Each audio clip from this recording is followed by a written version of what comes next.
Okay, now let's start. The Spanish non-lucrative visa. My name is Bruno. I am the CEO of Spainguru.es.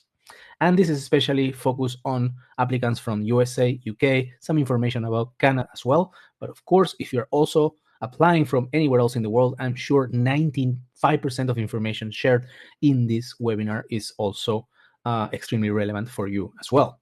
The way that I have structured this webinar is a timeline before, during, and after the approval of your non-lucrative visa application. We're going to start before the application about some definitions, some considerations that you need to have before applying. We're going to talk about the consulates, about third-party services, BLS. We're going to talk about entering Spain as a tourist, then becoming a resident, some tax considerations, some frequently asked questions about taxes, and then we're going to go through the eligibility for the non-lucrative visa and the specific requirements and documentations. We're going to go through the most common and most important ones. Okay, and then we're gonna look at the timing, when you have to do what takes the longest, and then the application process, okay, in a visual way. And then we're gonna talk about after the approval, the arrival in Spain, how you can do it in order to avoid any problems later on, when you need to do the renewals, if you pursue the long-term residence, the requirements for that, even Spanish citizenship and transition to work permit. We're going to talk about all that today, plus the question and answer session at the end. Now, disclaimer here, the content of this webinar is for information purposes only and is not legal advice. The requirements listed here are not official. Check your specific consulate's requirements. I'm also recording this, and I plan to upload this to YouTube as a private recording that I will share with you. Now, a little bit about Spainguru. Our objective is facilitating the relocation process for English-speaking foreigners to Spain since 2014. So we have been 10 years in the industry. My name is Bruno Bianchi Sarcone, and I run Spainguru.es. If you go to Spainguru.es, you will find a lot of content. Probably half of the content is about the Spanish non-lucrative visa. And you will find also recommended partners. Most of the partners, 90% of them, I have recommended them for several years. I have personally vetted them, and they have usually stellar reviews or very good reviews. Mostly you can find immigration experts. For example, if you plan to go with professional help for non-lucrative visa, I can recommend you immigration experts for that. Tax advisors, very important that you look for your tax obligations before you move to Spain, even taking the decision to move to a new country. That's very important. Non-lucrative visa, compliant health insurances. You can find brokers at no extra cost at all for you on Spainguru.es that will get you the compliant non-lucrative visa health insurance quotes, non-binding quotes, so you can compare and shop around. Also, potentially medical certificates, depending where you are. You can also get them on Spainguru.es. Sworn translators, that's for sure you're going to need those. Apostille services in the US and in the UK, private ones. Of course, you can use public or official apostille services as well. And peripheral services like bank accounts or currency converters, money transfer services. And if you need to rent property, even without traveling to Spain, you can also find tools on Spainguru.es with discounts and even mortgages if you plan to purchase property in Spain. And of course, all my partners are very, very used to deal with foreigners, dealing with different currencies and so on. So you are in very good hands. So yes, enough about Spainguru.es. And now we're going to start with before the application. Now, what is the Spanish non-lucrative visa? For non-EU citizens. So this visa is for non-EU citizens that can financially support themselves and who don't need to work in Spain. Now, there's two regulations and laws. The first is the law, the immigration law that defines this visa. Okay, there you have the number. And then there is the immigration regulation. Yes, the regulation of this law that has recently changed. That changed on November 20th, 2024. And the changes of that regulation will take effect on May 20th, 2025. Okay, so we're still in the old regulation of the law, and until May 20th, 2025, we will keep the old regulation, and then after that date is starting the new regulation. Something to have in mind. Now, before someone was asking, what is my consulate? Okay, so very important, your assigned consulate for the non-lucrative visa application depends on your state or area or place of residency. You cannot really choose the consulate where you apply for this visa. You need to live legally within the area that specific Spanish consulate is serving. And if you go to spainguru.es/Spain non-lucrative visa, there you can find the areas for the different consulates in the USA, UK, and Canada. Plus, each of the consulates in those three countries on Spainguru.es have a dedicated page, okay, a dedicated landing page on Spainguru.es website that concentrates all the content generated about that specific consulate. For example, first-hand experiences, people who have applied in those consulates, and any mention to that consulate you will find in the specific landing page for that consulate on Spainguru.es. Now, some of the consulates work with outsourcing services. In the UK, all of them work with an outsourcing service called BLS International that deals or does the procedure of the Spanish non-lucrative visa and many other visas. In the USA, some of the consulates work with BLS International for the non-lucrative visa, okay, such is the case of Miami, for example. Some consulates work with BLS International only for some visas, but not for the non-lucrative visa, such is the case of New York City, okay? What is BLS International? It is an Indian company. It's a huge company with presence in 64 countries that outsource the visa procedures of many countries, not only Spain. And this is as I said, huge company listed in the Indian Stock Exchange. So you have to first verify that the consulate, that is your consulate, works with this company for the non-lucrative visa. Just make sure of that, because in such case, you will be dealing with BLS and not with the consulate directly. For example, in Miami, you will be dealing with BLS, not with the Spanish consulate in Miami, okay? Although, when you check the requirements for applying for this visa, you will have to look at the requirements on the consulate in English and Spanish, and also look at the requirements on BLS International website for the city of the consulate, okay? Hope that is clear. So when I refer to a specific consulate, I may be referring to the BLS office that works with them. As I said, in the UK, all the three consulates in the UK, Manchester, Edinburgh, and London, work with BLS, so you always have to deal with BLS office in the UK. Now let's talk about the visa requirements for Spain.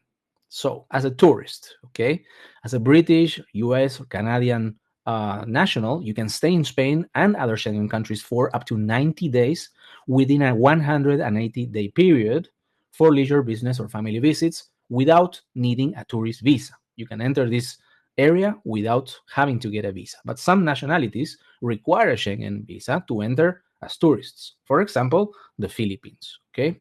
Now, if non-EU citizens who plan to stay longer than those 90 days in order to live, study, or work in Spain, okay, they must secure a temporary or long-term visa.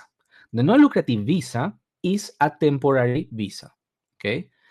And here, let's clarify the difference between a visa and a residence. So the visa are issued by the consulates, and it is the piece of paper that goes sticked to your passport and that grants you a window of time within you have to enter Spain. But once you are in Spain, you need to obtain the residency linked to that visa. For instance, with the non-lucrative visa, you get at the consulate a 90-day period, okay, to enter Spain, authorization. And once you are in Spain, you have 30 days officially to obtain the residency card. And once you obtain the residency card, you are under a non-lucrative residency, okay? That is important to have in mind. Now, citizens from European countries, from the European Union, and associate countries like Switzerland, Norway, Iceland, etc., as well as their spouses, okay, are exempt from obtaining a visa such as the non-lucrative visa, okay? But in order to live in Spain, they must fulfill other conditions, which are easier and cheaper, okay? So if you are one of these, if you hold a EU passport, or you are a spouse of an EU passport holder, or you have the possibility to obtain a European Union passport, think about it twice, because there are big benefits into having this. So non-EU spouses of EU citizens can apply for a community family card to reside in Spain for more than 3 months. It is, as I said, different and softer requirements than the non-lucrative visa.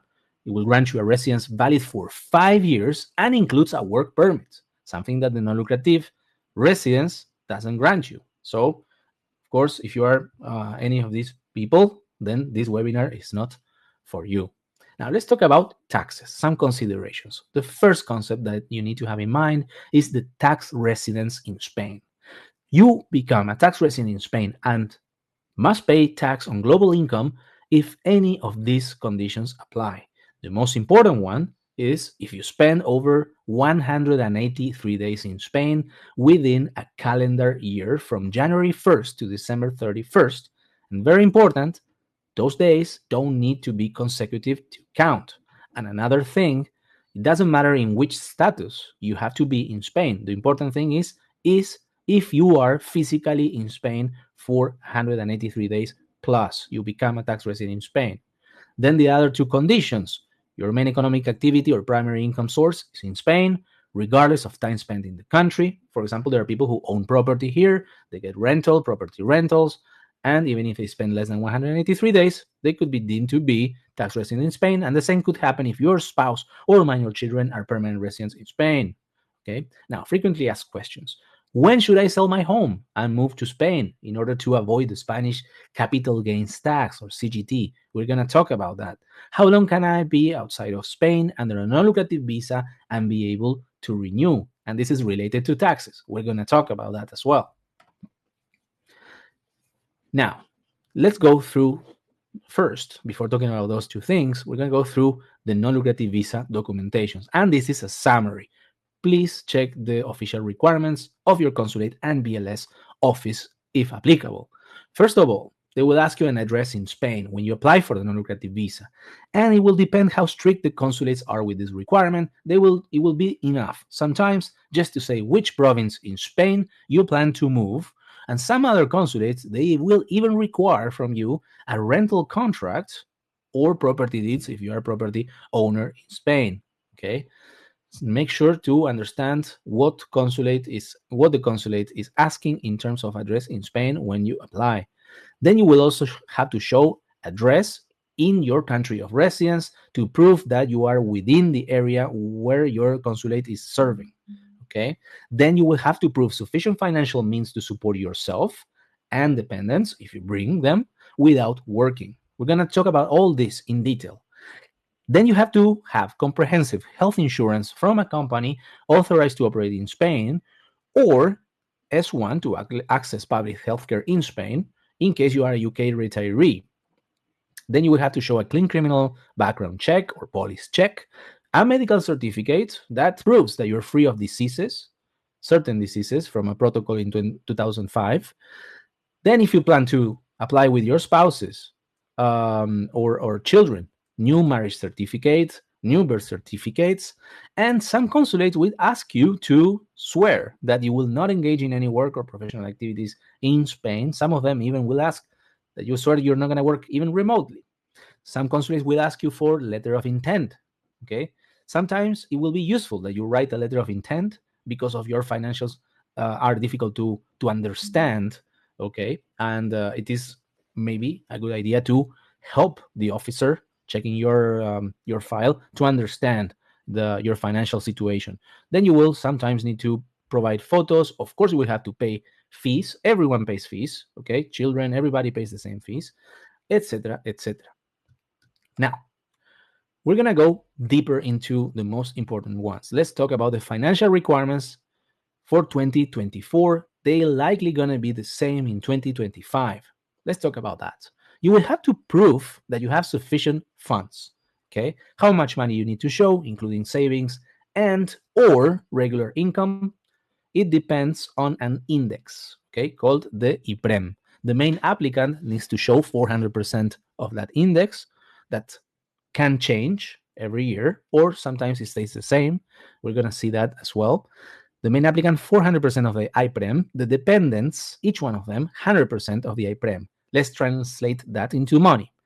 400% of the IPREM for the main applicant is 28,800 euros. For each dependent, for example, spouse, children, 7,200 euros each. Therefore, you can see the table on the right. If you're a couple, applying as a married couple, for example, you will need 28,800 euros plus 7,200 euros, total 36,000 euros for the application.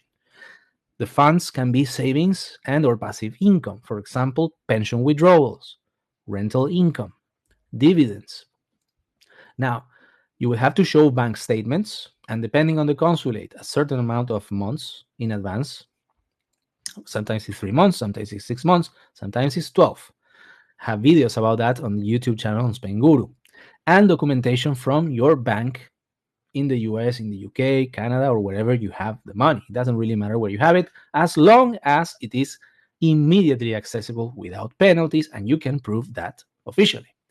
Some consulate may also ask for tax returns, especially if you're bringing dependents from you, adult children. You need to prove that they are financially depending on you. Sometimes they just ask this just because, and this is happening in your city consulate, for example, and this is not a official requirement. So that's why it's great to join the community, the Spainguru non-lucrative visa Facebook group, to read the first-hand experiences of people who are applying at your consulate, because sometimes some people get crazy and start asking for documentation that is not even officially published. And something very important to have in mind, you potentially, and very likely, will need double the amount of this funding for the renewal, okay, of this residence after 1 year of entering Spain. And as I write there are regional variations. Some areas are only asking for one time the funding. So as a couple, 36,000. This is the case of Madrid, for example. Okay, but in Malaga, they're asking for double. So 36,000 times 2, 72,000 euros for a couple, for example. Most of the places will ask double the amount. So as we said, all these figures are based in an index. The index is published every year. Sometimes it doesn't change. For example, 2024 remained the same as 2023, 600 euros per month, as you can see. But it could change in 2025. Imagine that 600 euros per month then becomes 650 euros in 2025. Therefore, if you apply after the prime changes, the main applicant will go from 28,800 euros to 31,200 euros, and the dependents will also raise. And you will have to consider that when you renew, because the euro amounts really are not a fixed amount in euros. They are related to the index. Of course, if you follow Spainguru, I will inform you immediately if this index changes. The $1,000,000 question. Can I work remotely? I underline remotely for non-Spanish companies. I have asked directly these questions to Ainhoa Manero, expert immigration lawyer from Sterna Abogados, who I recommend, and I personally use them for my nationality procedure. I am originally from Argentina. I am now Spanish citizen as well. I have double citizenship. Anyways, going back there is a legal ambiguity about this for remote work for non-Spanish companies. Of course, it is very clear that you can't work for Spanish companies on a non-remote basis or remote basis, but remotely for non-Spanish companies, it is a big gray area. Okay. Now, after January 2023, there is the digital nomad visa, which probably suits better this situation. But once you are granted your non-lucrative visa at the consulate, that you can only obtain by showing passive income, no active income from any work, okay? And consulates will go the extra mile sometimes to make sure that you're not working and will not work and will deny you ipso facto if you have any doubt, if they have any doubt that you may work, okay? But once you have obtained the non-lucrative visa and you are in Spain, it is a gray area if you work remotely for non-Spanish company. I personally know dozens of people who do it, and you can also go on YouTube and see YouTubers who are working in front of you under non-lucrative visa, okay, and getting paid, and still nothing happens. These people just pay their taxes. They become tax residents in Spain. After 183 days, they pay their tax on their global income, and being on the immigration status as non-lucrative visa, okay, they pay their private health insurance. They don't pay social security, and nothing happens. There is no connection between immigration office and the tax authorities in Spain, okay? And there are also successful cases of people going from non-lucrative visa or non-lucrative residence to teleworkers residence or digital nomad visa, which is very, very controversial because you need to prove 3 months of prior work to get that residence type. So that is the practical experience from that I have, and I know Manero from Stanawal has.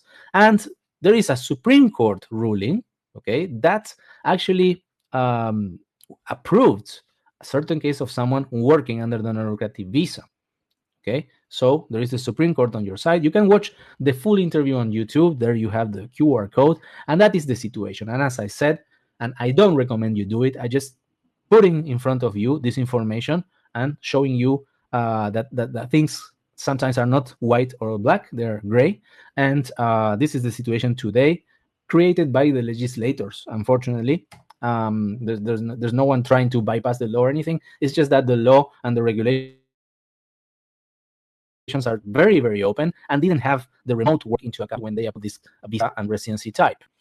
Also, you will notice that there is a lot of variation between the different consulates. And lately, a couple of weeks ago, if I'm not wrong, or 3 weeks ago, Edinburgh Consulate, and only Edinburgh Consulate, included in their official um, requirements for the non-lucrative visa the possibility to work offshore in the UK and still get their non-lucrative visa granted. Okay, and you can see that in the number 6 of the Edinburgh consulate requirements for those who wish to keep their job in the UK while living in Spain. So, and you can also see that someone in the non-lucrative visa group, Spainguru group, called Amari, got their visa granted at Edinburgh and still is working in an offshore platform, actually in an oil rig. Okay, so this opens certain possibilities for people who are in Edinburgh. But as you can see, things can be quite crazy. Okay, the different interpretations and criteria from the different consulates can vary widely. Of course, and again, I don't recommend you applying for the non-lucrative visa, working or anything like that. Just take this information as a grain of salt and read more and get more information, and always consult an immigration expert about your possibilities and strategies. Okay, now we started with the private health insurance requirements. So very important. Not all policies are good for the non-lucrative visa. It's very important that it doesn't have any co-payments or reimbursements. So if you go to the doctor, it has to be fully covered, and you don't have to go to the doctor paid and they get the reimbursement for it. Okay, it's very, very important that you don't take any money out of it, but there is not any clause that talks about co-payments or reimbursements. No waiting periods. You need to be fully covered from the moment zero in which you set foot in Spanish territory. And you need to have full coverage. It means having full coverage from a geographical perspective. Everywhere in Spain, you need to be covered, and for all the different types of medicines. Okay, so this is very, very important, but they has nuances, especially if you have pre-existing conditions. We're going to talk about that a little bit later. Also, something very important, 99% of cases, you need to do a yearly payment in advance. Some people have asked, can I pay just 1 month or 2, and that's it? No, normally the health insurance companies that can provide this type of policy will require from you that you pay a full year in advance, because they need that to issue the certificate of coverage in Spanish that has a specific wording that is necessary to provide for the submission of your papers for this visa. Okay, and there are companies out there. I have heard. I heard of a company out there that is from Germany offering health insurance in Spain. Some people were approved using this company. It's true, but this company that enables you to pay on a month basis actually has reimbursements. So in my opinion, it is just a question of sees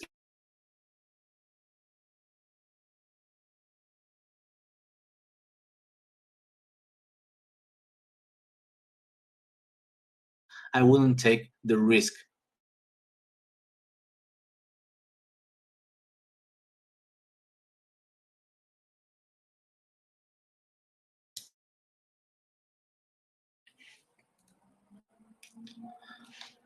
Yes, sorry for that. I just changed from my phone connection to Wi-Fi. Hopefully it will go better now. Sorry for that. I'm sorry for the technical difficulties that I'm experiencing.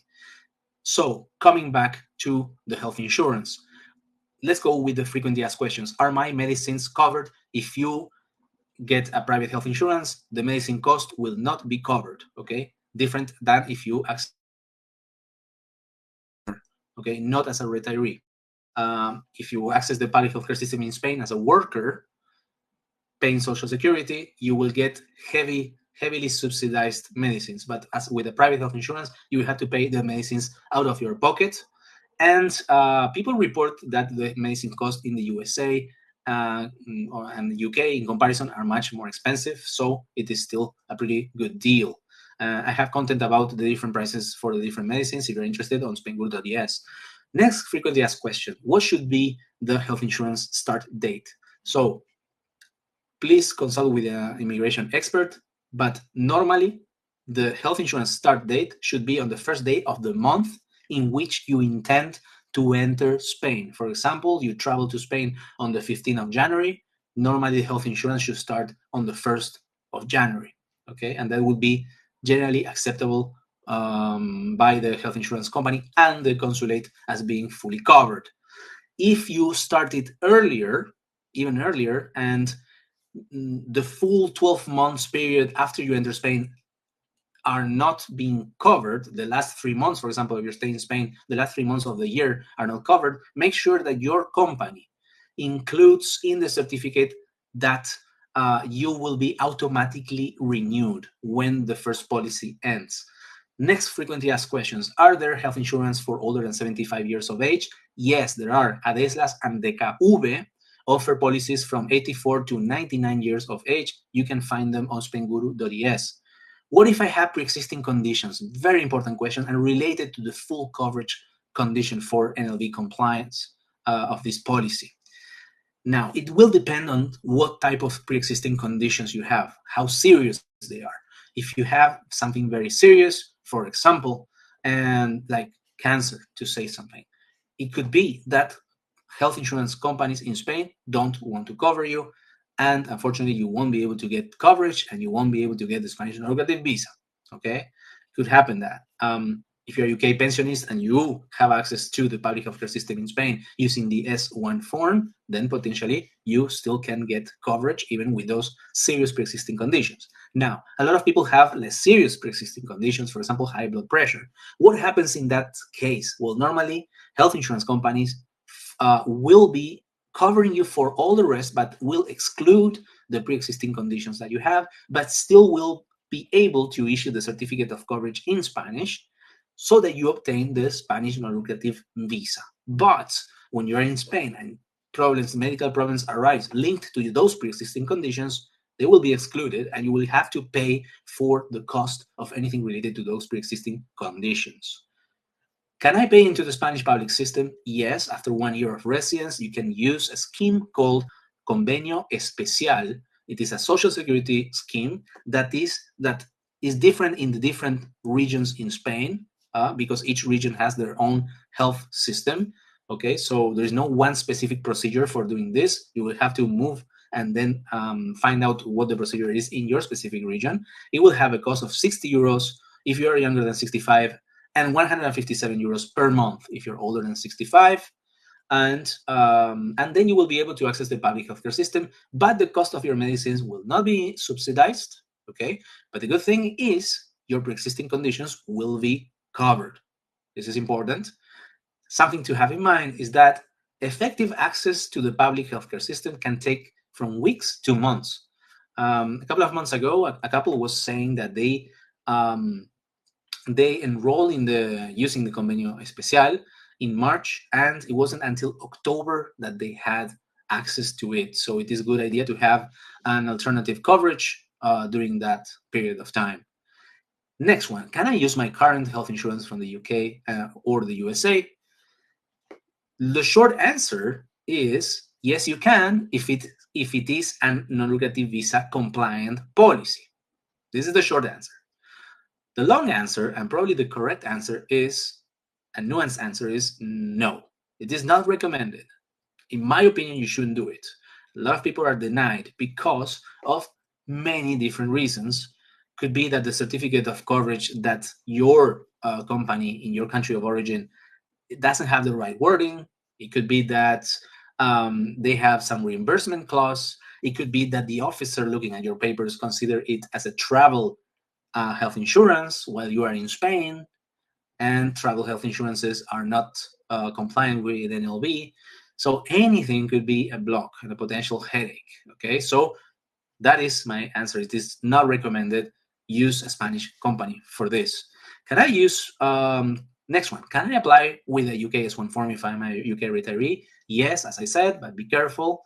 It will take long to have effective access to public healthcare system in Spain. So it's good, not a requirement, but it's good to have some sort of coverage while you have that access processed. Next one. Do I need a Spanish bank account to hire the health insurance? No, absolutely not. And if you're working with someone who is asking you to have a Spanish bank account, it is a huge red flag because it means that they are not used to this specific use case scenario in which you are in your countries, okay, of origin. You're not in Spain applying for a visa. And of course, you don't have a Spanish bank account to hire this health insurance. So that would be a huge red flag. Can I pay on a monthly basis? We already said this. I discourage it because the only health insurance that I see in the market that does this is has a reimbursement clause. So it's just about time that someone will get denied because of this. Can there be reimbursements? No. What are the best companies? But really the question should be, what are the most or biggest famous companies? I don't have any preferred company, and I don't know which one really is the best. The biggest one out there is Adeslas in terms of policies. It is like twice the amount of policies in Spain than the second one, okay? But you have very big and very good companies. You have DKV, Asisa, Sanitas, part of Bupa Group, ASA, Seguros, Salus, AXA, Caser, Mafre. Any of these have compliant NLB policies. They do have them, but be careful because they also have many other kinds of health insurance policies that are not compliant. So make sure you're talking or dealing with someone who is used to get non-lucrative visa compliant health insurances. On Spainguru.es, you have at no extra cost brokers who deal with this like dozens of hundreds of times every month, okay, and at no extra cost with you, and just without any sort of risk on that sense. Another important thing that came out lately is the refund clause. Something that you need to look at, okay? People maybe got their visa denied and they want to get the money back, of course. Now, this will depend on which company and which policy you are hiring. Make sure to read the refund clause. The refund clause, at best case scenario, would be you will get full refund if your visa is denied. No questions asked, no conditions. But it could be that the refund clause says, well, we'll give you the sum of the money back, or we'll give you the money back only if the visa is denied because of the health insurance, okay? Or we'll not give you any money back at all, okay? So make sure to read the whole policy. It is a very boring job, but it is an important one, okay? And if you want to know more about this, I have interviewed Diana Colomer from Hidea, a very important broker, and she answers the top frequently asked questions for health insurance. And you can find this interview on Spainguru's YouTube channel. Now, let's talk about the medical certificate, another of the requirements. It has nothing to do with the health insurance. This is a certificate that certifies that you are not the bearer of an infectious disease, okay, such as like yellow fever, smallpox. There's a list of illnesses from a protocol of 2005, okay? This certificate has a 3-month validity, and it has a lot of variations depending on the country, okay, how you need to provide it and how you obtain it. For example, I'm going to talk about the differences between USA and the UK. But in any case, the best is that you use a template provided by your consulate, okay? Your consulate, not any template from any consulate. Although you could potentially use those too, but the best is to use the template of your consulate, just in case, just to make them happy, okay? Now, sometimes the templates that have to have the right wording, the doctor should not change anything in that wording. They cannot add "to the best of my knowledge" or "I believe." No, they need to have that wording. Otherwise, they could be denied. The best is that if the template comes also in Spanish, because if it comes in Spanish, you will not have to sworn translate it, okay? Of course, the doctor needs to sign both parts of the template. Everything has to be signed by the doctor, not the person in the front desk or secretary. No, it has to be the doctor. It has to have a stamp, okay, showing the registration number of the doctor, etc. In the USA, it has to be printed in the paper with the letterhead of the doctor, okay? so to look official. Okay. In the case of the USA, it doesn't need to be apostilled or legalized, but in the UK, it has to be apostilled in any case. And in order to be apostilled, the doctor that issues the certificate in the UK has to be registered at the Foreign Office in the UK, an FCDO registered doctor. Okay. And as I said, if it's not in English, if it's not in Spanish, and only in English, it needs to be also sworn translated in any case. Now, there is also the option to use a medical certificate issued by the Spanish doctor that is located in Spain. This Spanish doctor certificate says the same thing. It is only in Spanish. It doesn't need to be apostilled, and it doesn't need to be sworn translated. Should be enough.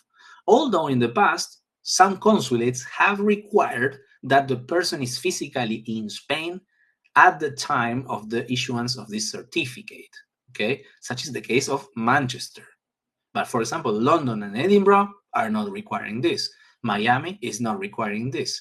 Washington, D.C. is not requiring this, okay? So, and now I'm gonna go to the first frequently asked question. My doctor won't sign the medical certificate template. What can I do? Well, find another doctor. 2, potentially use a Spanish doctor certificate. You can contact one Spanish doctor using Spainguru.es. You have there a form. You can contact the doctor, and you will select the consulate where you are applying from, and the doctor will tell you, oh, yes, my certificate is accepted in this consulate or not. There's nowhere in the law that says that you have to be physically in Spain when this certificate is issued. You do a Zoom call or WhatsApp call with the doctor, you do a consultation, and the doctor issues the certificate for you, okay? In the UK, also, you can use an online service that issues an FCDO registered doctor certificate called ZoomDoc, and only in the UK. And you can also use this widely accepted certificate in all the UK consulates. You can find this service on Spainguru.es with a £10 discount if you're interested. Now, second frequently asked question: my doctor is not FCDO registered. Is his certificate valid for the UK? The answer is no, because you need to apostille it. Sometimes the doctors decide to get registered at the Foreign Office, and it doesn't take too long, okay? And then once they're registered, then the signature can be validated and apostilled. How do I know the Spanish doctor certificate is accepted at my consulate? Just go on Spainguru.es, fill the form, ask the doctor, and the doctor will tell you. Because unfortunately, this is changing all the time. Now, let's talk about the clean criminal background check, the document that takes the longest to obtain, usually, okay? Sometimes other documents take even longer. Very important. It must be squeaky clean during the last 5 years, nothing, okay? Now, let's talk about the United Kingdom, the ACRO. It needs to be apostilled and sworn translated. It has a 6-month validity, but please always check with your consulate because all the documents, like usually the documents that you provide for the submission, okay, for this visa, they have a window of validity. So when you submit that day, they all have to be valid. Okay, as we said, the medical certificate has a 3-month validity, so you need to issue it within 3 months of the application. Okay, so timing is extremely critical here. Now, the FBI background check, it requires a federal apostille, okay, and a sworn translation. And usually it also has a 6-month validity, but it could be that some consulate has only 3-month validity. Please check with your consulate. Although I'm quite positive that this is 6 months. Okay. Now, frequently asked question: I am still eligible with records on my background check. Now, here it is also the same as with pre-existing conditions. Okay, with the health insurance. In a way, it depends what type of record you have. If you have something extremely serious, violent acts, conviction time at a prison, it could be that you are absolutely, for sure, you will be denied, even if it's been a long time ago. Now, if you have smaller things, misdemeanors, driving under the influence, consumption of drugs when you were younger, 20 years ago, stuff like that, usually it's absolutely no problem, okay? Now, if you think that the type of records could pose a challenge for your visa application, there are ways that each country has to delete those records from your background checks. Make sure to delete those records. It usually takes a long time, so plan accordingly. And try to get a clean criminal background check before applying for the visa. Okay, that would be my recommendation. Also, in the UK especially, there's some records called no live trace. For example, a smaller thing, but that you did in the past, but it is not clear what it was. You will have to require a report from the police in the UK explaining what it was also, and you need to add it to your account. Okay. Can I notarize? Sorry, next one is, can I expedite the background check for an apostille in the US? After 2020, after the COVID, there is no expedite official procedure. However, Spainguru has partnered with Monument Visa that has an expedite process. It's an in-person walk into the office service that you can hire, and it is ultra fast. Usually, it's now taking 3 to 4 weeks to get the normal federal apostille. Then there is the expedite service that only takes a few days. Can I notarize the background check and use a state apostille instead in the US? Some people did it in the past. They were successful, some of them, but now it is a denial if you do that. So always get a federal apostille. Where can I have my fingerprints taken for the US? You have channelers that scan your fingerprints, but you can also get specific forms where you can put your wet ink fingerprint and send it in a envelope to the FBI. I have content about that. You can always send me an email to hello@spainguru.es, and I will be happy to share with you any content or point you in the right direction. What if my fingerprints are illegible? There are ways, there are solutions of people who have this problem, especially senior people, which their fingerprints tend to fade out with time. And but there are some solutions, and I can also share with you if you send me an email. Now I want to quote some of the Spainguru community members. For example, the ACRO in October was taking about 20 days to obtain. So not too long, but before that, it was taking some the website was hacked during all 2023, and it was taking months to obtain the ACRO. So be careful. Make sure that you understand and know and ask the community how long it's taking to obtain each of the documents, because you need to play with the document validity and the submission date, as I said before. And the same case, Canada. Canada also just joined the Hague Convention, which is the Apostille Convention, and it had a huge problem with that because it was taking more than 4 months to obtain an apostille for the police check in Canada. But now they solved the problem. Before, people were sending the police check to a friend or lawyer in Spain and got the apostille from the consulate, and that was faster than doing it in Canada. But now apparently it's just taking 10 business days to get the apostille in Canada. So great news for our Canadian friends. And now we're going to talk about the proof of not working. So this visa is usually called the retirement visa, okay? Because usually it is intended for people who plan to retire in Spain and not work, okay? And usually they are receiving a pension. So this is the easiest way to obtain the visa, as long as you have enough funding, right, to show receipt of a pension. But some people are working until just before applying for the visa, or intend to continue working under the condition that their visas are granted. They don't want to stop working just because of the application of the visa. Okay. Now, if you're still working for the UK, the best is to provide a P45 form. That would be the best. Resigning, okay, and providing a P45 form. In the US, a resignation letter, termination letter from employer. Both translated and notarized, okay? And if you are freelancers, in the US, a notarized affidavit promising not to work would be enough. In the UK, a letter from HMRC, an accountant stating having ceased trading and they register from self-employment, okay? Now, the frequently asked question, should I quit before I get the visa? We're gonna give some examples here because it really depends on each of the consulates. Some consulates are stricter than others, okay? Especially in the US, they are less strict. They even have in their official requirements the papers, let's say the documentation that you can provide if you're still working at the time of the visa application. But in the UK, they seem to be more strict about this. Now, next frequently asked question, is renting out a property considered a job? Usually not, but size matters. If you have just 1 or 2 properties and you're renting long-term, the officer checking your file will not consider it a job normally. But if you have 30 properties and you Airbnb them, it could be considered a job. Okay, there is a gray area here, and it will depend how it is considered. Some people say that if you are in doubt of it being considered a job, hire a property manager and just get paid for the profits, let's say, or for the revenue, but make sure that you are not being considered being part of the daily operations of that business. Is investing in stocks considered active income? Usually not. Can I volunteer while on an NLV? And this creates a lot of controversy in the Spainguru's community. A lot of people say, like, you can't work at all, even if you don't get paid. Well, my answer is yes, absolutely, you can. Yes, you can volunteer, and I actually recommend it. I recommend that you volunteer because it will help you and others. It will help you get more integrated into your new community culture. You're going to help others, okay? And it will be better for everyone, and no one has ever had any problem renewing your visa. You will not get paid for it. So no, there's not going to be any trace of it from a bank statements perspective. And I have never heard of anyone volunteering having problems renewing the visa. So yeah, this is my take on that.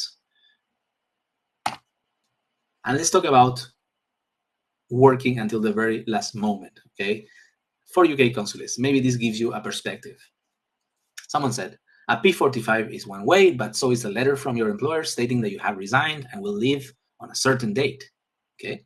Someone else says, looks like it's a bit of a potluck if they accept a letter from HR department in place of P45 if working up to the last minute.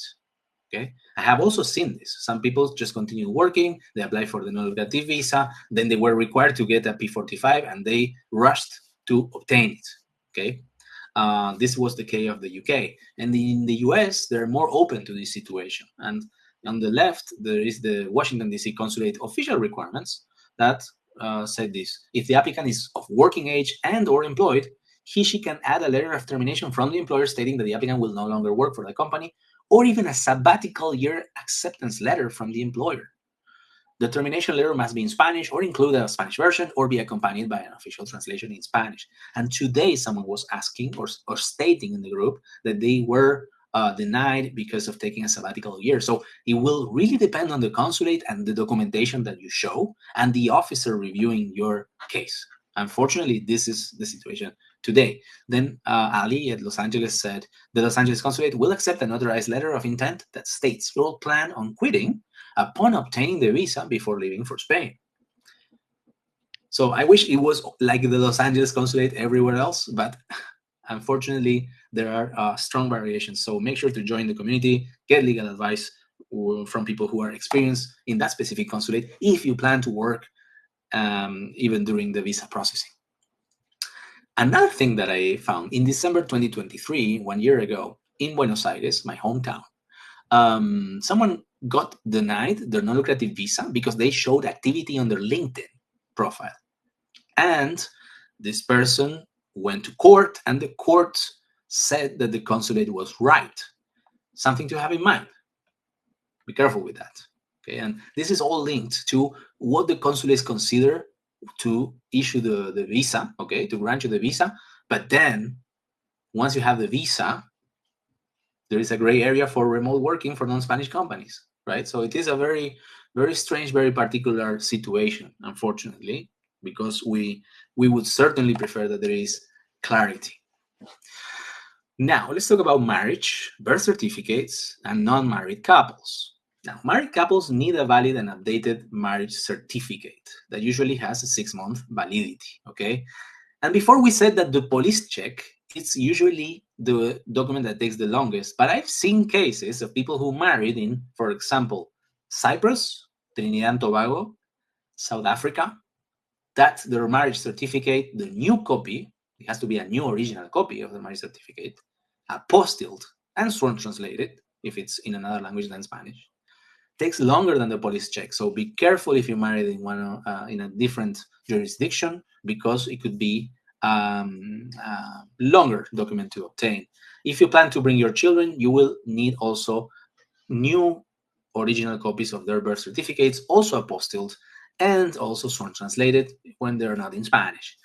Now, non-married couples can apply together and be considered a couple and therefore have less financial requirements, but it will also depend a lot on the consulate, okay? What they take as accepted. If you don't provide a legal partnership document. Because in Spain, you can have a legal partnership, a pareja de hecho. You can legally be recognized as a pareja de hecho. Some countries don't have the same documents, or the same document is not exactly equal, let's say, in front of the consulate, or sometimes you just don't have it. You have been together for 30 years, but you just don't have the legal partnership document, okay? Maybe you can prove it. You can show that you have children together, that you have joint accounts, that you have joint rental contracts, property deeds, and people have even used photos of their holidays together, okay? But of course, there are different, let's say, levels of proof of that. The best is to show that you're a legal partnership, okay? Especially if you are same-sex couples. I was talking today with Ainhoa of Stern Abogado, that, of course, Spain recognizes same-sex marriages and legal partnerships, but not all countries have this. So it is important that you build your case around that. And make sure that the apostille is from the original country, from the authority that issued those documents. So if you married in Trinidad and Tobago, the apostille has to be from the authorities of Trinidad and Tobago, or in Cyprus, okay, etc. What about adult children and ascendants? So adult children are those over 18 years old that are fully financially dependent on you and are not part of another family unit. So you need to prove that those children didn't marry, for example, okay, and they are part of your family still. You can bring them as well. And ascendants, for example, parents that are financially dependent on you as well. And here I have a slide for that with more information, but it would be too long maybe to talk about that. If you are in this case scenario, send me an email to hello@spainguru.es and I can send you all the information. And we have also spoken a lot about sworn translators, but not everybody knows what is a sworn translator. We heard about translators, but what is a sworn translator exactly? Sworn translators are accredited by the Spanish Ministry of Foreign Affairs, and only the Spanish Ministry of Foreign Affairs, no one else. Okay, this is very important. Even if they are part of an association of translators in your country, etc., that doesn't make them a sworn translator. They pass a very difficult exam to become certified. Each sworn translator has a unique registration number. Their translations are accepted by all Spanish institutions, including consulates. Translations are done remotely and signed with a legally valid e-signature. That means that no physical mail is needed, okay, for their services. You just scan your documents, send those documents to your sworn translator, and they will send you back all the documents that you need to print out and add to your file of submission. Okay, and of course, on Spainguru.es, you can find recommended sworn translators. First frequently asked question, can I use any translator from the American Translator Association? My answer is no, absolutely not. And if you go to Miami Consulate official requirements, you will see that the link of this association is there as a supposed help for your submission, but really it's absolutely wrong that this link is there. Be careful, because as I said, the sworn translator are appointed by the Spanish Ministry of Foreign Affairs. It has nothing to do with the American Translator Association, okay? So be careful with that. Can a sworn translator work with several language pairs? The answer is no. They only are certified for working with English and Spanish, for example. That would be a language pair, but they cannot do also French, okay? So if you need different languages, you will need to deal with different translators, or you know that they will be outsourcing that service for you, or maybe you can use a service that has a pool of different sworn translators for different language pairs. For example, in Spainguru, you can find an agency that has sworn translators to Spanish from any language pair out there. But let's say, stranger the language, the more expensive it is per page. Usually for English and Spanish, it costs around 40 euros per page, depending on the complexity of the document. Sometimes people were married, as I said, in other jurisdictions, maybe Turkey, whatever. Sometimes you have the possibility to get those documents in English officially, okay, from those countries, and then it would be easier to use a sworn translator from English to Spanish and cheaper. How much does sworn translator cost? As I said, 40 euros per page, around that, depending on complexity and how fast you want it. What comes first, the apostille, then the sworn translation? Some people will say it doesn't matter. Lawyers will recommend you first the apostille and then the sworn translation. And the question is, should I also sworn translate the apostille? The recommendation will always be yes. Also, sworn translate the apostille too. So first, you obtain the document. Then you get the apostille for that document. Then you send the apostille and the document to the sworn translation. then you sworn translate everything, and then you submit all that to the consulate. Okay, this would be it. Some people say, but the apostille, for example, in the UK comes in 3 languages, including Spanish. Yes, it's true. And many people get those papers accepted, but some people can get denied because the apostille in Spanish only has in Spanish a very limited content of the original document. Okay, and if you stumble upon bad officer, it could be a reason for sending you that document back, unfortunately. So yes, that would be the long answer, recommendation. And if you want to know more from lawyers about the non-lucrative visa, I have 2 extensive interviews on my YouTube channel. First is Ainhoa Manero, then Sofia Mejail from CABR Relocation Solutions. I highly recommend you watching those interviews. We're in the middle of the webinar, and if so far you think this information provides value or would provide value for someone who would be interested, the only thing I ask in return from you is that you leave me a Google review. You can do it there on the button on top of your screen, anytime, when you finish, whenever you like. But I would really, really appreciate that you leave me a Google review at some point. Thank you so much for doing that. Now, let's continue with during the application. Let's talk about the application process. Some considerations. If you're moving with a family, all family members must apply, okay? And usually, all the family members need to get an appointment. Usually, what happens is that you attend the first appointment that you have available, but all of them need to have appointments, okay? This is the usual thing. In-person application and or pickup, that can also happen. Many consulates require you to go in person. If the whole family is applying, the whole family needs to attend. The whole family needs to go and pick up their visas, which can be quite not very easy sometimes when you're driving many hours or moving with kids. Now, some consulates only deal by mail, such is the case of San Francisco, although lately they started to receive submissions in the consulate as well, no more than 1 month ago. Some consulates use a combination of mail or give you the option to also do it personally. This is the case of Houston. Something to consider as well. The non-lucrative visa grants you a 90-day window to arrive to Spain. We're going to talk about that with a specific chart that I drew, just so you understand it. Some common mistakes to avoid: not checking specific consulate requirements or BLS office requirements when applicable. Wrong or expired documents. Yes, this is important. The documents have a validity window. And the new apostille over an expired document doesn't make it valid, okay? Or if you send an expired document to sworn translated and the sworn translator just sends you the sworn translation, but the document was expired, it's not his fault, okay? Just make sure that you understand the window of validity of your document. Wrong chronology, starting with the police check, but you married in Cyprus, okay? And it takes longer to obtain that one. Be careful with that, okay? Just to give you an example.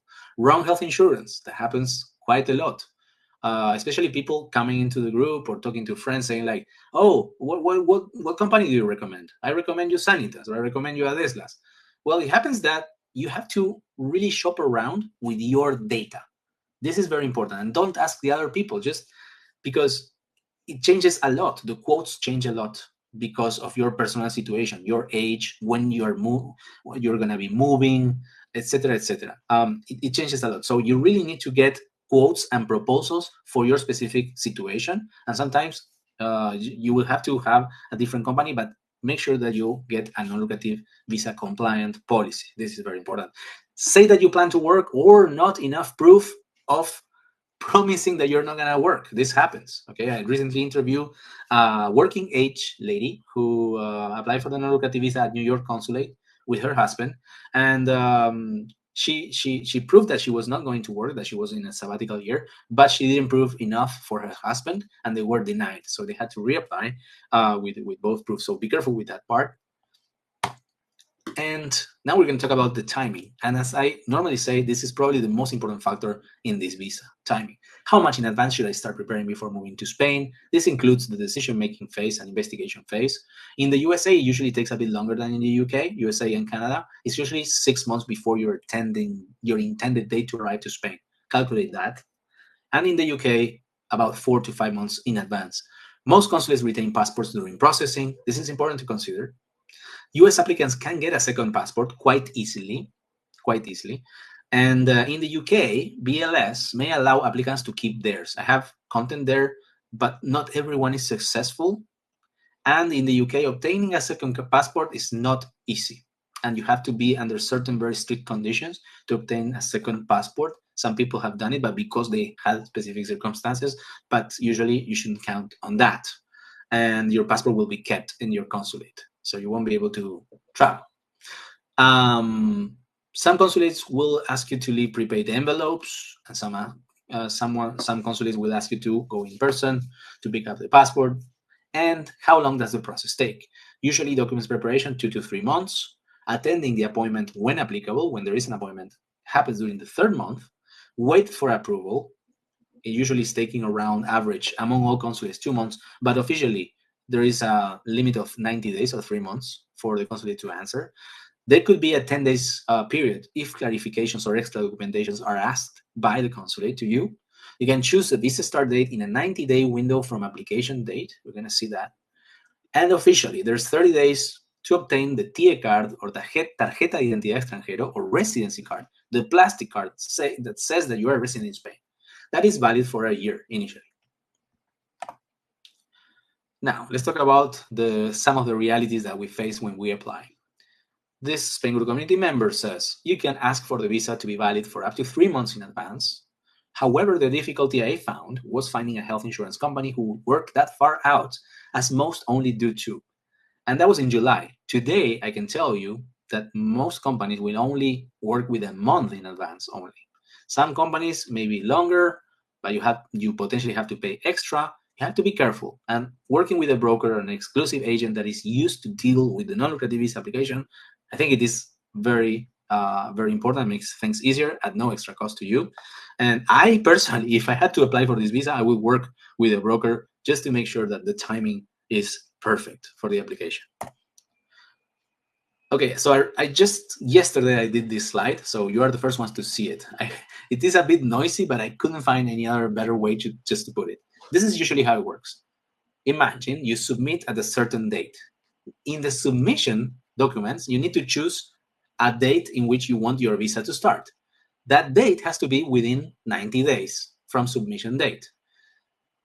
Imagine you choose date B, sometime during the 3rd month, okay, of that window, okay, and you get your visa. Your visa approves your consulate approves your visa, and gives you that starting date exactly. Sometimes there is small variations for some reason, but most of the time they will grant you the visa in the start date that you want. Then from that starting date, you will have 90 days to enter Spain under the visa validity period. Okay, so let's say that you enter in the date C, letter C, in the green one. When you enter Spain within the visa validity period, you will officially have 30 days to get your tarjeta de extranjero or tarjeta de residencia, plastic card for residency. And then 1 year after, the residency expires. You will be able to apply letter D in a window for the renewal of your residency in a window that starts 60 days prior to the TIE expiration up to 90 days after the expiration. So I hope this slide makes things easier for you to understand. Now, there's another slide, even noisier for that purpose, but for that matter, but hopefully it works. The visa application process. Now, again, please seek professional advice, and this can change according to the consulate and your particular circumstances. But mostly the process looks like this. First, you find which consulate you can apply. It has to be within the area that serves that you are legal resident. You find your consulate, then you check your specific consulate requirements in English and Spanish, the BLS office requirements as well, if they work with BLS for this visa. Then you collect necessary documents and you verify their validity periods. Okay, for example, FBI background check, ACRO in the UK. If you go with married couple, you will have to get your marriage certificate, new copy of the marriage certificate. Be careful if you marry in a different jurisdiction. Then you will obtain a medical certificate that has a 3-month validity, and you will apostille and sworn translate the necessary docs. Okay, you will have to apostille the police check. You will have to and sworn translate it. You will have to do the same with the marriage certificate, with birth certificate, if you're moving with children. In the UK, the medical certificate has to be apostilled. If it's not in Spanish, you will have to translate it as well, etc., etc. And then you have to sort out the private health insurance or obtain the S1 form that grants you access to Spanish public healthcare system if you're a UK pensionist. Otherwise, you will have to get a private health insurance. That has to be compliant, remember. Then you will book an appointment with your consulate or BLS office, and be careful because sometimes this point could be the first one, because now there is a huge bottleneck in many consulates in order to obtain appointments for this visa or with BLS offices. So sometimes the people start trying to get an appointment even before obtaining the document. So be careful with that. Then you will attend the consular or BLS appointment in person, if applicable. Okay. And then you will submit your documentation, wait for notification, potentially receive a 10-day period to provide more documents. And then, if everything goes well, that it will go well, you will collect your visa and travel to Spain. Remember, maximum 90 days from the visa start date. You need to enter the country. Then once you are in the country, a lot of people recommend obtaining the padrón. I also personally recommend. Sometimes it's not possible. What is the empadronamiento or padrón or certificado de empadronamiento? It is registering where you live in the city hall of the city where you live. Okay, and this will give a paper saying like this person lives in this place, and that's an official proof of address that many police stations will require for the TIE appointment or the tarjeta de residencia, residency plastic card. You will put your fingerprints, they will take your empadronamiento, they will look at your visa, you will look at the entry date in Spain, etc., and then they will give you the plastic card. We're going to talk about that in detail. Now, let's go back to taxes. Timing to avoid capital gains tax or CGT on property sales. Many people plan to sell their homes, and usually CGT in Spain are higher than in your countries, so you want to avoid paying that taxes, even though usually there is a double agreement, a double taxation agreement, like in the UK, Canada, and UK, USA as well. But the credit that you make by paying CGT in Spain is way too much. Okay, you will end up paying more taxes than if you just avoid it by looking at the timing. Now, timing of sale and move. Selling your main property and becoming a tax resident in Spain within the same year could result in CGT liabilities on the gains not reinvested in Spain with conditions. For example, for easy understanding, if you sell in December in 1 year and you move to Spain in January the following year, you will fall into separate tax years, avoiding Spanish CGT on your property sale. So the best is planning your move. For example, if planning to move in August, certain year, and stay less than 193 days for that year, you won't become a Spanish tax resident immediately, avoiding CGT for that year. And also be careful, plan your non-lucrative visa application considering previous stays during the same tax year of your intended arrival in Spain. Some people think that if you arrive in Spain in January as a tourist, you spend 20 days as a tourist in January, and then you move and you spend only 163 days later in the year, the previous 20 days as tourists didn't count. No, they do count. And you are a tax resident, and chapeau, you have to pay taxes on your worldwide income, including CGT on your property sale. Now, CGT mitigation. Reinvesting the sales proceeds into a new property in Spain can potentially mitigate CGT liabilities. And for main residences, individuals over 65 have specific allowances to reduce CGT exposure. And there you have just to understand that tax years in Spain start on January 1st and end on December 31st. So the taxable events during those calendar years, that happen during those years can become taxable if you're a tax resident during that specific year. Now, just to make it even simpler, hopefully, and talking about timing to avoid capital gains tax, these are the two most common scenarios to avoid them. The first one, you put on sale your property in a specific Spanish tax year, okay, and then you sell it on that tax year. Then the next tax year starts, you apply for the visa, you get it approved, and you fly to Spain. You will avoid completely CGT because you are not a tax resident in Spain the year in which you sold your property. But if you plan to sell your property during the same year that you plan to move to Spain, move after 2nd of July, okay, because it would be only 182 days. You will be tax resident that year. And if you want to know more about taxes and CGT and inheritance or anything related to taxes, there's so much content on Spainguru and so many videos on Spainguru's YouTube channel that could help you understand what you need to know in terms of the basics, even before taking the decision to move to Spain. That, as you probably know, has high taxes. And also you can find recommended tax experts if you need to understand what your potential liabilities could be after moving. Now let's talk about after approval of your non-lucrative visa. Living in Spain on a non-lucrative visa. First of all, let's talk about arrival to Spain. There's two options to arrive to Spain or entering Spain. Either you enter Spain from outside of Schengen or from inside Schengen.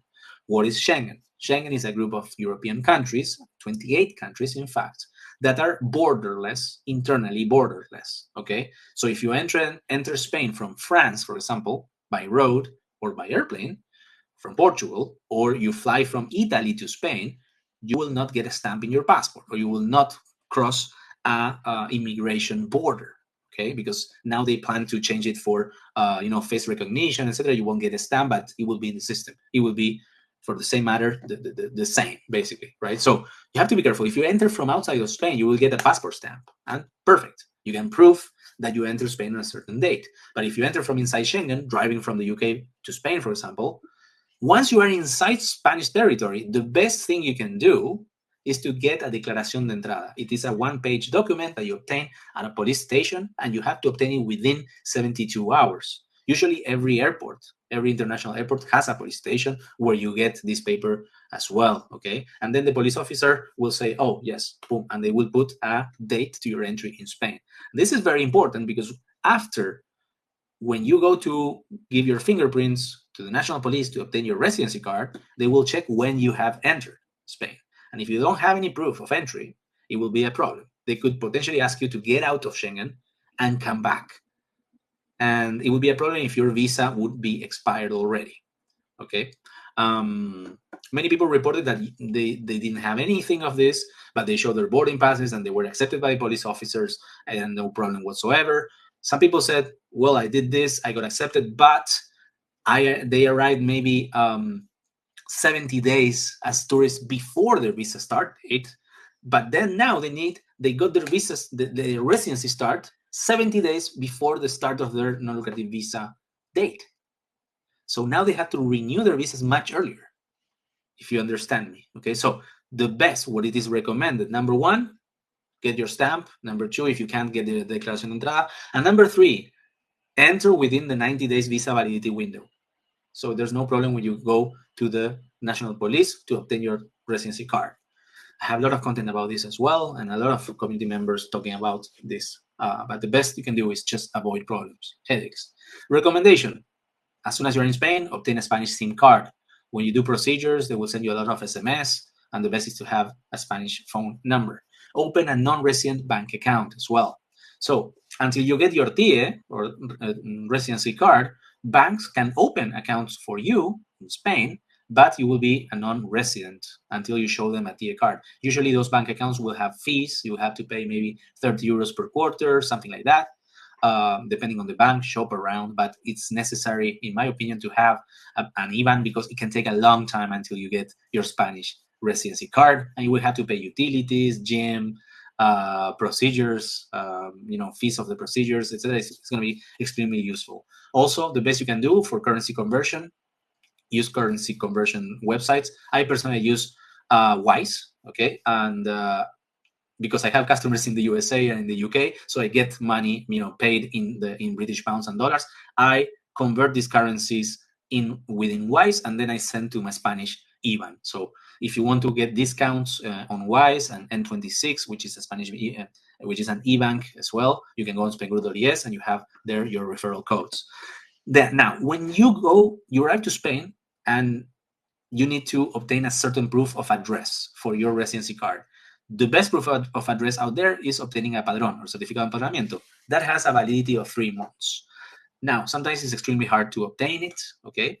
And it takes even longer to obtain it than the residency card appointment, if you understand me. We're going to talk about that.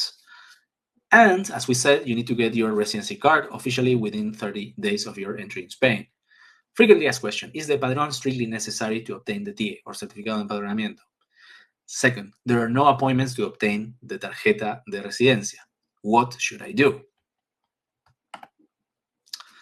And I'm going to quote a lawyer that answered this, okay, about the TIE, about the tarjeta de residencia or residency card, and empadronamiento. First of all, let's talk about the appointment. In practice, really it's not required within 1 month to obtain the tarjeta de identidad extranjero with the police. Almost nobody gets appointments that fast. They can take up to 6 months without issue, okay, without issue with the authorities. The sooner to obtain the appointment, the better, but there's no immediate rush. You just need to continue trying, okay? And sometimes maybe you don't get it in the main police station of your city, but you can obtain it within the same province. Okay, legally you can do it within the same province, not in another province. It has to be in the same province. But then we will see that there could be some issues with that if you don't have an empadronamiento with you. Something important, officially, to obtain the first tarjeta de residencia, you don't need an empadronamiento. The big police stations usually know this. And for example, I live in Malaga, there is a big police station, and then you have smaller police stations. All of them can take your fingerprints and issue your tarjeta de residencia, but only the big police station knows the rules, okay? So maybe the smaller police stations, they will require you to go to the appointment with an empadronamiento. But in Malaga, for example, it is taking more than 2 months to obtain an empadronamiento. And that is considering if you have if you're living in a place that you can register as being living there. So the big police station in Malaga, just if you show a rental contract, and this lawyer, for example, in Valencia and other cities in Valencia, he's showing some Airbnb receipts, and that would be enough to obtain the tarjeta de residencia. But unfortunately, not all the police stations know this, and sometimes you need to go to smaller police stations because there are no appointments in the big ones. So this is the situation today. Sorry for that. Now, renewal process. How and when to renew your non-lucrative visa. And we are so happy because the 20th of November, there was a modification of the rulings, let's say of the ruling of the law, okay? And there were huge, let's say, they announced that they were going to change the renewal processes and the periods of time for the renewals from 2 years to 4 years, but this didn't happen. Now, let's go and talk about all this. As we said, the moment you enter Spain within the visas period, the first year of your residency started, okay? Even if you get the appointment for your residency card 3 months later, they will put the date in which you enter Spain within the visa's validity period, okay? If everything is perfect, if everything is normal. Now, after 1 year, the residency card expires, but you can start the renewal process 60 days before the expiration date and up to 90 days the expiration date. Financial requirements for renewal. Normally, depending on the region, they will ask for 2 times if it's only savings or lump sum, or if you have passive income, for example, pension and or savings, you can show any of those, a combination of those. We're going to look at a specific case study on how it would count for those 2 times the savings. Or you can show funds available in the account when renewing, okay? Then the second renewal will be for year 4 and 5, and it will be the same as year 2 and 3, provided that you stay in the same province, because as we said, there are variations of province, and people sometimes move, they do the renewal in one province, and they ask them something and, some requirements, and then they move to another province, and they're surprised that they ask them different things, but now they're in a different region. Unfortunately, this changes a lot in Spain. After year 5, potentially you could pursue the long-term residence, also known as permanent residence, provided that you comply with certain minimum stay requirement of 10. You shouldn't be out of Spain more than 10 months within the previous 5 years before applying for the long-term residence. Now, we said that there were some changes effective in May 20th, 2025. So the changes were published on November 20th, 2 weeks ago, but they will take effect starting on May 20th, 2025. So until that date, any renewal, any procedure, anything related to extranjería or to immigration in Spain is bound by the previous law or the current regulation. But then after May 20th, the changes will apply.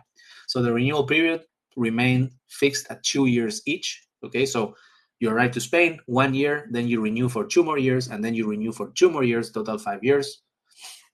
Potentially, you could renew for a third extraordinary period of 2 more years, although not all regions permit it. For example, Galicia, okay? But sometimes you need to renew for a third period because you didn't comply with the minimum stay requirement for long-term residents. And sometimes people want to renew for the third time, provided you also comply with the requirements. Now there is a 183-day minimum stay requirement for visa holders who are required to spend at least that period of time per year in Spain to qualify for the renewal. This aligns with the Spanish tax residency rules, meaning applicants would become tax residents, okay? And but something very, very important to have in mind. There is a legal ambiguity about this requirement of minimum stay. The 183-day rule is currently only included in a bylaw, which is the reglamento or regulation of the main law. So it is not the main law that has this requirement. And a Supreme Court ruling indicates that it must be in the main law to be fully enforceable. Presently, many NLV holders are still renewing their residencies without meeting this stay requirement. I know this is very, very crazy, but this is how Spanish bureaucracy and the legal system in Spain is, unfortunately. We're going to talk more about it, so you get another layer of knowledge about it. Let's talk about a case study for the renewal process. Financial requirements. Total funding needed for a couple, we said, 28,800 euros for the main applicant plus 7,200 euros as per the IPREM in 2024 is 36,000 euros. If you multiply that by 2, because you will renew in a region that asks for double the amount, then you have to prove 72,000 euros income or savings in 2 years. Now, let's break it down. Imagine that the main applicant receives an annual pension of 15,000 euros. It means that in 2 years, this person will make 30,000 euros from the pension. It means that they need to also prove 42,000 euros more to meet the 72,000 euros. Now, for example, you could complete this amount showing property rental income of 21,000 euros per year, which in 2 years would be 42,000 euros.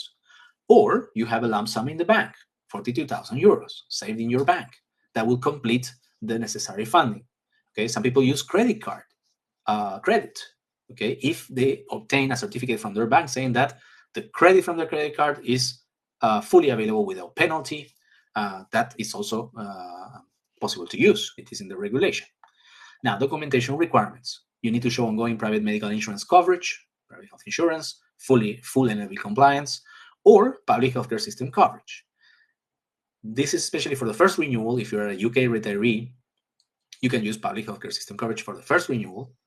But if you are not a UK retiree and you're under a private health insurance, usually you will have to renew your private health insurance for another year, and you will have to use that certificate of coverage from that private health insurance for the first renewal, because you won't be able, because of timing, you won't be able to get the convenio especial in order to renew your first renewal.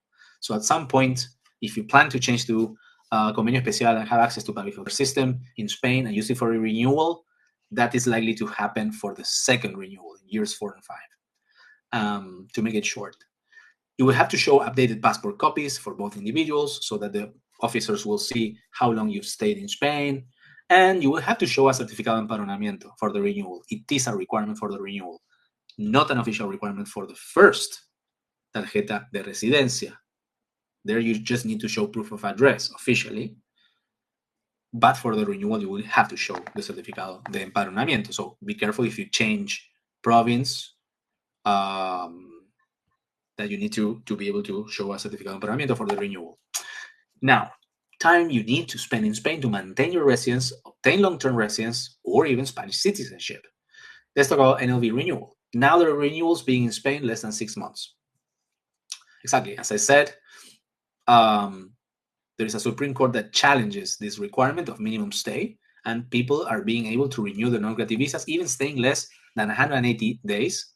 And potentially, with the new regulations, there will be people who will stay less than 183 days and be able to renew. But of course, you need to seek legal advice, expert advice about this, because it is a complicated situation, because the Supreme Court says one thing and the regulations for immigration say another thing. But of course, it is easily defendable because you have a Supreme Court ruling saying that this requirement goes against a very basic right of movement that everyone has in the European Union. Okay, so yeah, this is the situation. Next bullet point is you will need to be in Spain according to the changes that take effect on May 20th, 2025. You need to be in Spain at least 183 days per calendar year to be able to renew your NLV, and that will make you a tax resident in Spain. As I said, a Supreme Court ruling states that minimum state requirements for renewal should be specified in the law itself, not just in its regulations. However, the proposed change affects only the regulation, not the law itself. Sorry, I'm being so redundant, but I hope that I'm trying to convey you the nuance of the situation so that you know what options you have. Now, to obtain the long-term residence, you cannot be outside of Spain more than 10 months in 5 years to obtain it. If not, you could potentially apply for another 2-year non-lucrative visa renewal. A third renewal is the maximum allowed, but for example, in Galicia, they don't allow it, so be careful with that. And it is an extraordinary period. It's not something that you can renew forever the non-lucrative visa until you comply with the long-term residence requirements. And the long-term residence is fantastic because it gives you a work permit. You can be outside of Spain much longer. It is, and you don't have to comply with, let's say, with very stringent or hard financial requirements if you're retired under the long-term residence. So it is definitely something that you want to pursue if you want to stay for the long term in Spain. And then Spanish nationality. How long you have to be in Spain before applying, okay? Or how long you can be outside of Spain. Now, if you are a holder of a temporary residence, you shouldn't be outside of Spain more than 6 months per year, related to the requirement to not lose that type of residency. But really, there is a criteria, for example, especially for Ibero-Americans who can apply for Spanish citizenship after only 2 years of residency in Spain, compared to 10 years of other passport holders like UK or US. But if you are a dual citizen with Mexican, Puerto Rican citizenship, Salvador, Argentina, Brazil, Colombia, Philippines, Andorra, Portugal, Brazil, any of these countries, you can apply after only 2 years of legal residency. So even faster than long-term residency. But in that case, you shouldn't be outside of Spain more than 3 months a year before applying. And if you want to go for the long-term residence, you shouldn't be outside. Sorry, if you want to apply for the Spanish citizenship and you're already holder of long-term residence, you shouldn't be outside of the European Union for more than 1 year consecutively, or no more than 30 months in 5 years. And going back to the Supreme Court ruling about what happened before. In 2023, the Supreme Court ruling just deleted the requirement of being at least 6 months to renew your non-lucrative visa. And now, with the new regulation changes, they re-added this requirement and made the period longer from 180 days, 6 months, to 183 days. Okay, but still, the Supreme Court says that this regulation is shouldn't be valid. Okay, so this is the situation. Now let's talk about transitioning to work permit after 1 year. There's several ways to transition to a work permit, but I'm going to talk about probably the 3 most important ones, or the most common ones, when you are a non-lucrative visa or residence holder. The first one is if you want to start a business. After 1 year of being with a non-lucrative residence, you could present a business project, and if it is accepted, you could potentially change to a work permit.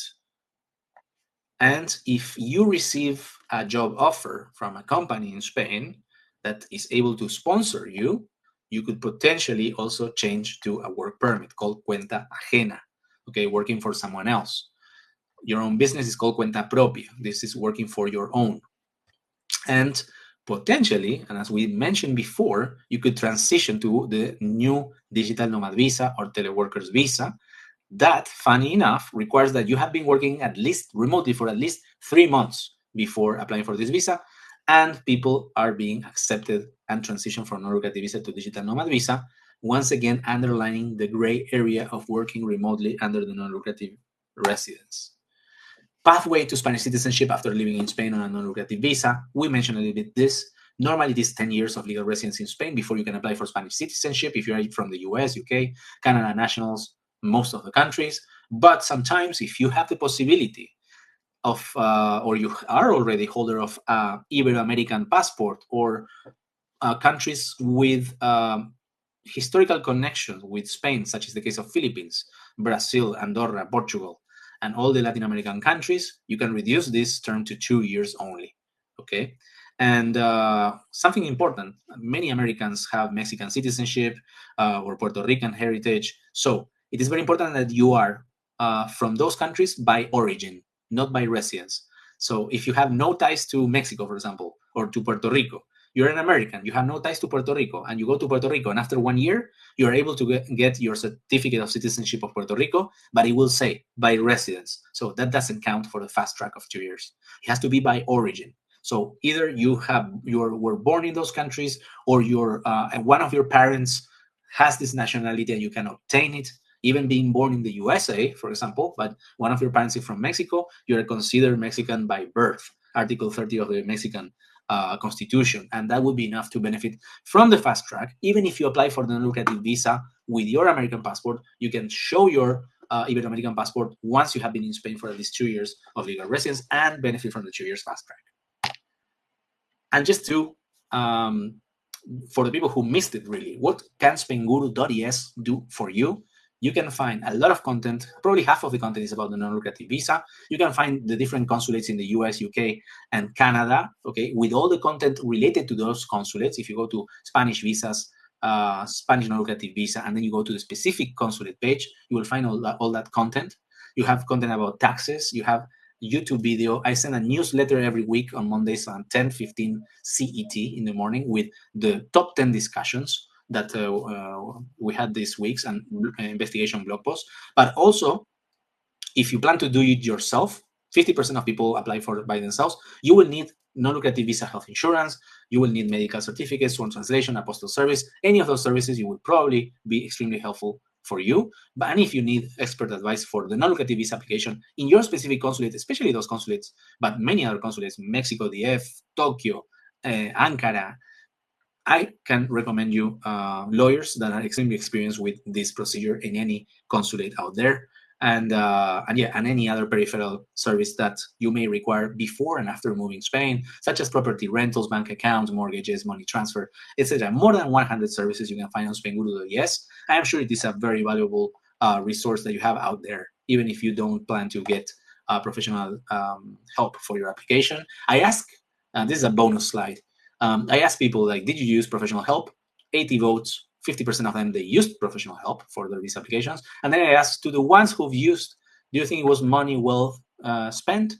80% of them, roughly, said that yes, it was worth to use professional help. But of course, it depends on your personal circumstance.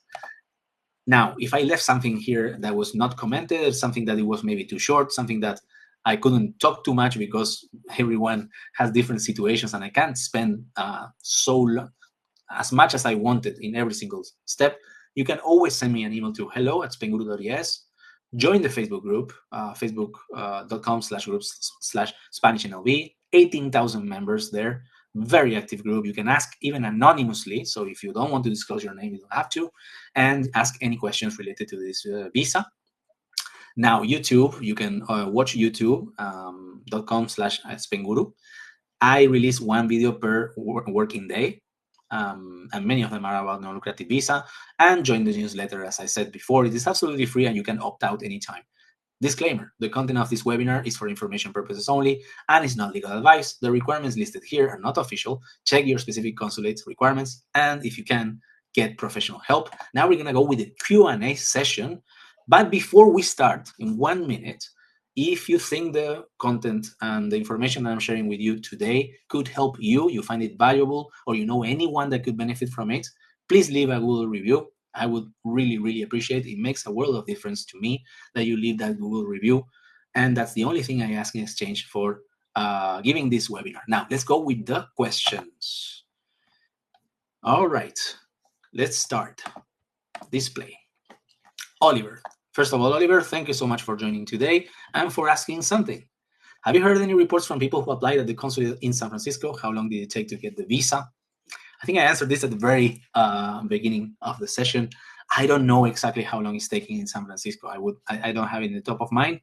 What I said is, please join the Spanish non-lucrative visa Facebook group of Spainguru, because there are a lot of people applying in San Francisco, and I'm sure a lot of people just been accepted in San Francisco, that can tell you exactly how long it took for them to get approved or denied. Again, Oliver, do you think the Dana floods may stop Spain from granting visas if your intended destination is Valencia? I don't think so. That's a very interesting question. I don't think so. I don't think that would be an official decision at all. It would be crazy to know this. A lot of people have been asking if it was a good idea to visit Valencia now or not, but yeah, mainly the main city of Valencia, the most, like 90% of the area of the city of Valencia were not affected seriously, and it is a perfectly great area to visit today. But and of course, I live in Malaga, and we have the Dana in Malaga also a couple of times after Valencia. And after what happened in Valencia, I can say there is a very big psychosis also from official sources, and understandable that it happens, that they go well beyond what is probably necessary, but everyone is extremely aware, and I think all the services and all the emergency services are working very, very well, especially lately, because everyone is very alarmed about what happened with Valencia, and I don't think it will happen anything like that in a long time after what happened. Margaret, thank you, Margaret, for joining today and for asking something. What do you mean by join that community? Yes, join the Facebook group of non-lucrative visa. Okay, I do figure out which is your consulate. Okay, I think you were in you were close to Los Angeles, I remember. But in any case, for anyone who doesn't know which is your consulate, you can go to spainguru.es/Spain non-lucrative visa, and there you find the maps and your specific consulates. Okay, but you have to make sure that you know which is your consulate, and if that consulate works with BLS for the outsourcing of the non-lucrative visa, because then in that case you will be dealing with BLS office, and you will also need to comply with BLS requirements, which should be identical to the consulate's requirements, but not always are, so be careful with that. Silvio, thank you so much for joining today and for asking something. Hello, is it possible to add my girlfriend to my NLV application? We're not married and don't live together. I went through this slide about non-married couples. Usually just a girlfriend, no, you can't. You need to prove that you are a couple, and if you can prove it, and sometimes you have to be also lucky, because the only secure way to prove that you're a non-married couple is to show a legal partnership. And if you can provide that, then it will be normally enough, but it depends also on the consulate as well. The best is a legal partnership, then showing joint accounts, rental contracts together, etc., etc. So you need to make a case for them to see that you're a couple. Otherwise, you will have to apply as two main applicants, which of course have the problem is that you have to show two main applicants' fundings, which is 28,800 euros as of 2024. Chris, thank you for joining today. I have a criminal record for 43 years before. Will this be a problem for me? I went through all this before. In case you didn't see it, it will depend what type of criminal record you have. If it's something serious, something that you served conviction, time, you went to prison, violent crimes, etc., it could be likely a denial. Now, if it's something smaller, a misdemeanor, driving under the influence, a small thing, smoking a joint maybe outside of your university when you many years ago, then it should be a problem. Okay, and yeah, that should be it. In case you are in doubt, you can ask the community and or hire a professional consultation, maybe, where you can provide your background check, your criminal record to the lawyer that knows exactly and has experience in this, and to give you the let's say the professional answer. Jorge, thank you for joining. What autonomous community only asks for 1 year of funding and renewal? Madrid and what other? I don't know, really. This changes also. For example, Alicante this year changed. I think it was asking for 1 and then now it's asking for 2 or vice versa. So the best is joining the community and just making sure that someone who just applied and was accepted for the renewal tells you how much they showed. And the best is also, like any lawyer will tell you, like if you can show double, that would be the best. Jorge, how do you want month you intend to enter Spain at the moment of applying. If you're not sure how long it will take the consulate to approve or deny the visa, and what happens if you pay a year of insurance and the visa is later denied.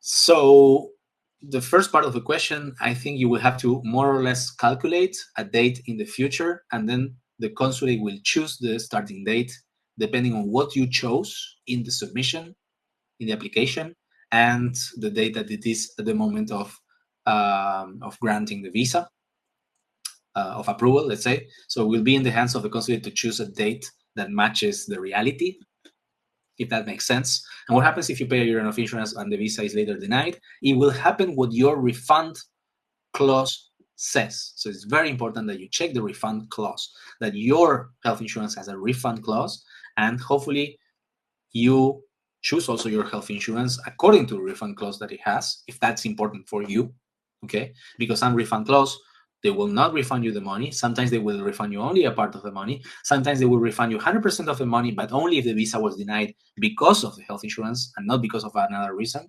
And sometimes the refund clause is they will refund you 100% of your health insurance, no matter why your visa was denied. And this is usually the case if you work with my recommended brokers and exclusive agents.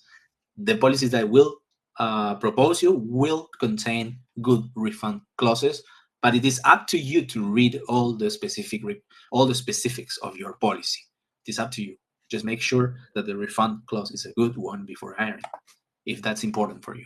Lucia, thank you so much for joining today.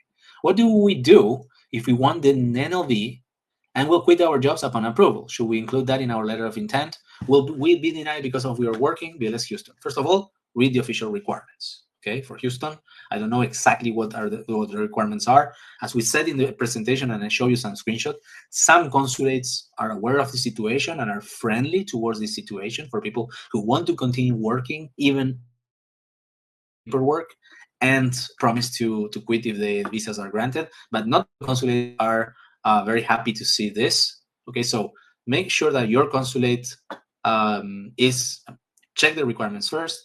Second, join the community, asking the community if someone was in the same situation, what documentation they provided, and also make sure that they were accepted. Okay, but usually in the States, an affidavit promising that you will not stop working, and also by your employer, would be the best, sworn translated and notarized, promising that you will stop working. That should be okay, but this is no legal advice. Please always check your official requirements. Margaret, thanks for joining today and asking something. Can a USA citizen travel to Spain for the 89 days, no visa required, live for say 10 days, and return for another 89 days without having to go through? No, this all right. So the 90/180 day rule, you can only be up to 90 days within Schengen without a visa as an American in a 180-day rolling period. So if you stay 90 days in Spain, you need to wait 90 days before entering another 90 days. If you understand me, okay? So it is a 180-day rolling period. You can enter 90 days. If you finish all these 90 days, you have to leave Schengen.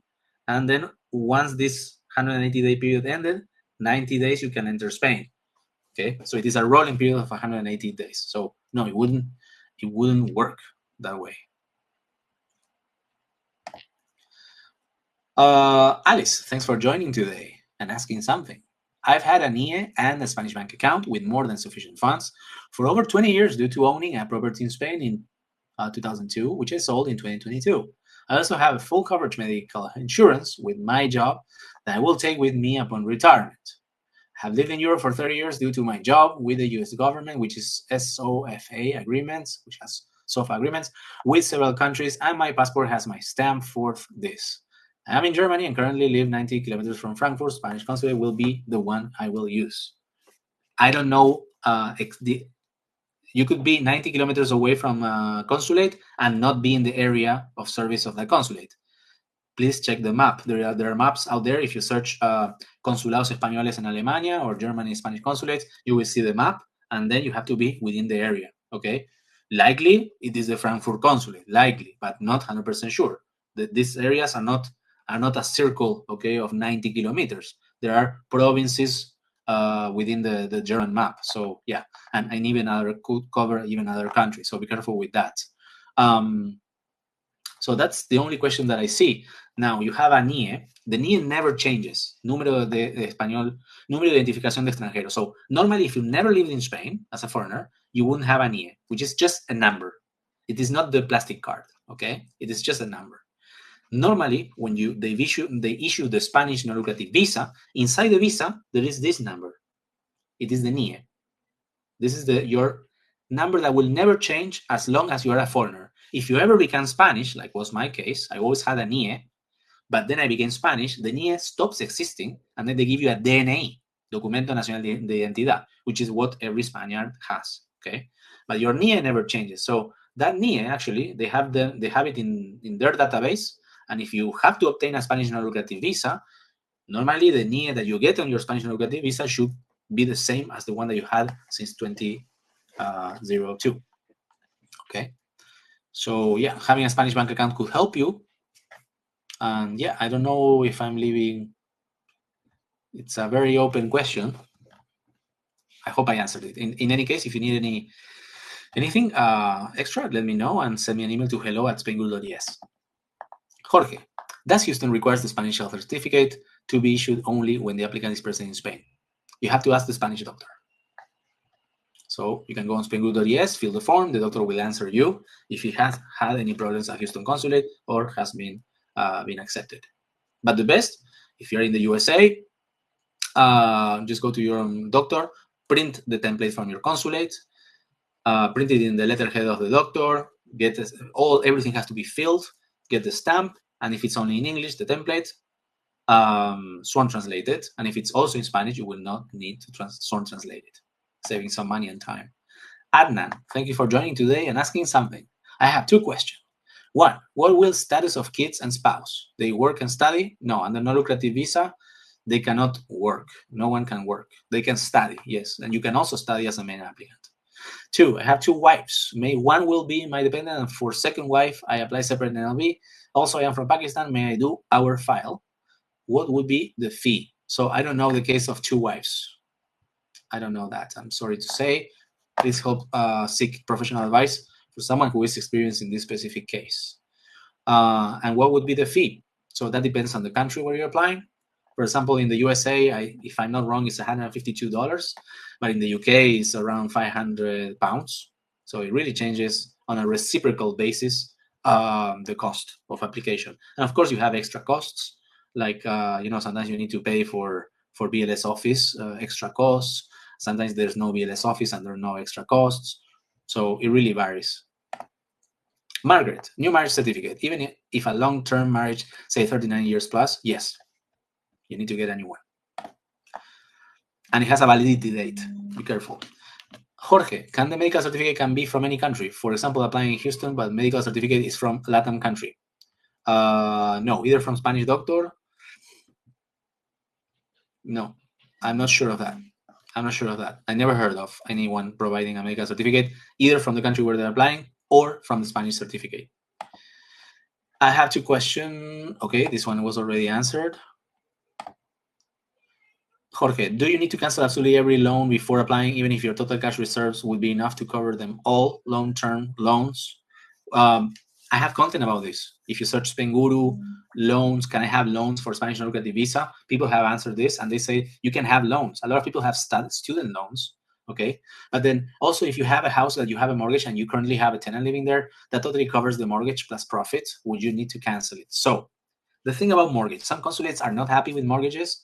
Some consulates, they have changed this policy, but I've been hearing lately that some consulates are not happy about mortgages.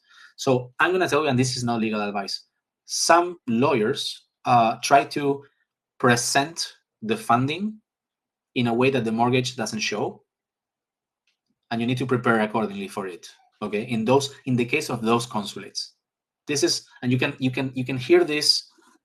I'm not sure if really went live when I interview a lawyer about this, but this is what lawyers do to present the bank statements in a way and organize it in a way that it doesn't show. And the last question here, Craig, Approximately what date should my rental agreement start relative to my application date?